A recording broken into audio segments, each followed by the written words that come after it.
Olá, retomando nossa conversa sobre a melhoria do QI, né? Surge aquela ideia que é quase uma promessa. Se o QI pode aumentar, como a gente viu com o efeito Flynn, será que dá para, tipo, nivelar a inteligência de todo mundo? Exato. Tem gente que acredita numa futura grande equalização do QI. Vamos dar uma olhada nisso mais a fundo, com base no material que a gente analisou. Esse é um ponto-chave.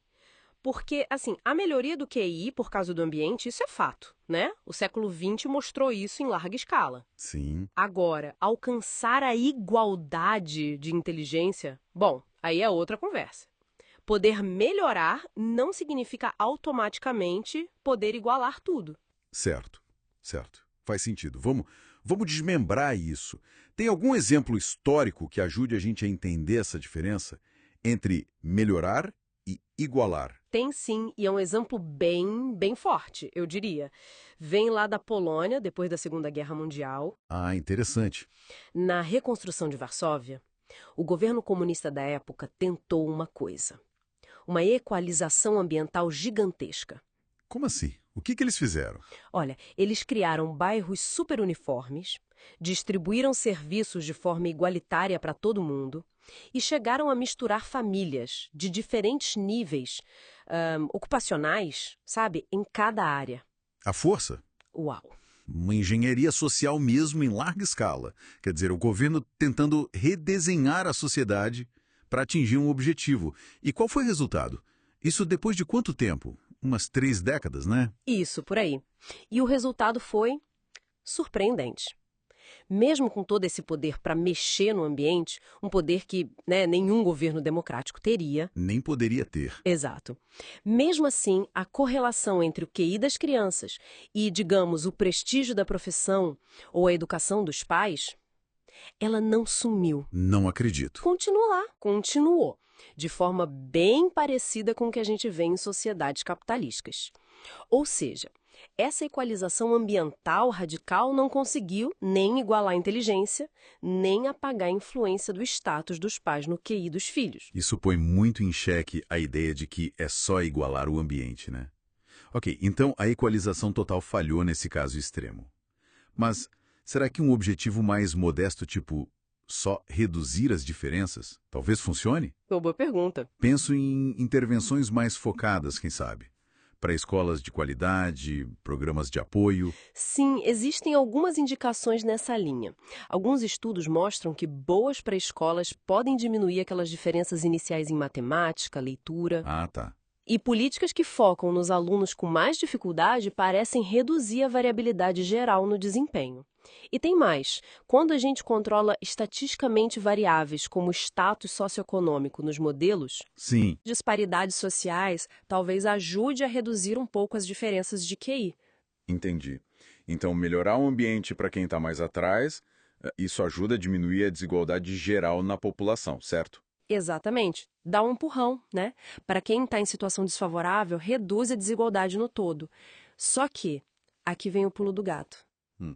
Intervenções que melhoram o ambiente para todo mundo, de forma geral, sabe? Elas geralmente não eliminam as diferenças relativas. Por quê? Porque tanto os grupos com QI mais alto quanto os com QI mais baixo acabam se beneficiando dessa melhoria geral. Entende? A distância entre eles, ela persiste. Ah, claro.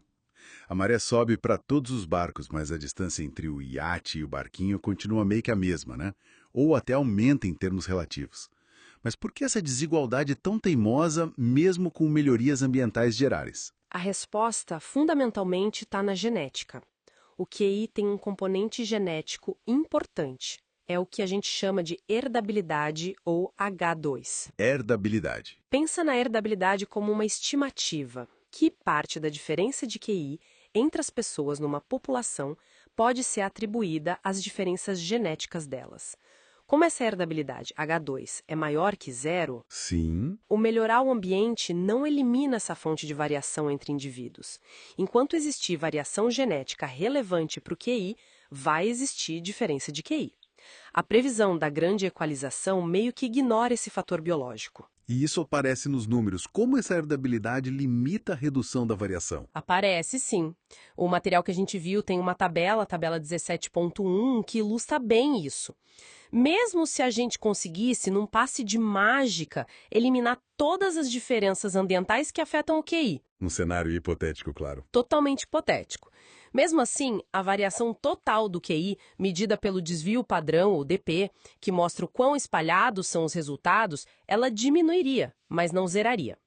Por exemplo, se a herdabilidade for alta, tipo 0,80, que é comum em adultos, Sim. o DP cairia só de 15 para uns 13,4 pontos. Ou seja, diminuiria um pouco a dispersão, mas a diferença ainda seria bem significativa. Peraí. Você está me dizendo que melhorar o ambiente pode, paradoxalmente, acabar fazendo a influência da genética parecer maior? Como assim? Parece que sim. Tem um estudo citado do Tucker Drob que observou justamente isso com pré-escolares. As crianças que frequentaram a pré-escola mostraram uma herdabilidade maior para leitura e matemática. Maior? Mas por quê? A ideia é que ambientes mais ricos, mais estimulantes, talvez permitam que o potencial genético de cada um se expresse de forma mais plena, sabe? Entendi. Então o paradoxo é, ao dar um ambiente melhor para todo mundo, as diferenças que vêm da genética podem acabar se destacando mais. Parece contraintuitivo, mas Mas faz sentido, né? Se o ambiente é bom para todos, ele permite que o potencial de cada um apareça melhor. exatamente. É irônico, buscar igualdade de oportunidade ambiental pode acabar acentuando a importância relativa das diferenças genéticas. Pois é, o oposto do que alguns talvez esperassem. Pensando nisso tudo, no caso de Varsóvia, no papel da genética, o que seria preciso, assim, teoricamente, para forçar uma equalização total da inteligência, mesmo que soe como ficção científica ruim? Olha, os cenários teóricos são todos bem problemáticos. E nada desejáveis, claro. Primeiro, equalizar genética e ambiente. Hoje impossível tecnologicamente e eticamente, né? Nem se discute. Certo. Segundo, criar ambientes que a gente chama de compensatórios. Tipo, colocar quem tem alta predisposição genética em ambientes ruins e vice-versa.